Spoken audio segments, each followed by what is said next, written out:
আসসালামু আলাইকুম এভরিওয়ান, সবাই কেমন আছেন? আজ আপনাদেরকে দেখাবো কক মুরগি দিয়ে কীভাবে সাতকরা রান্না করা যায়। চলেন দেখে নিই। প্রথমে আমি পেঁয়াজ কুচি দিয়ে দিয়েছি, তারপর এলাচ, দারুচিনি, তেজপাতা,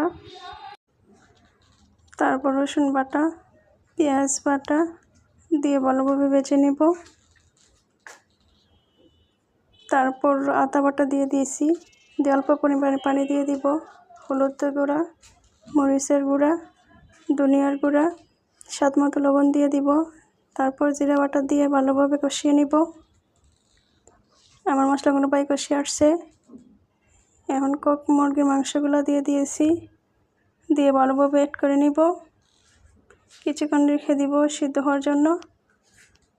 তারপর সাতকরাগুলো দিয়ে দিয়েছি, দিয়ে ভালোভাবে কষিয়ে নিব। পরিমাণ মতো পানি দিয়ে দিব, 10 মিনিটের জন্য রেখে দিব। হয়ে গেছে আমার কক মুরগি। ভালো লাগলে অবশ্যই বাসা দেখবেন। আসসালামু আলাইকুম।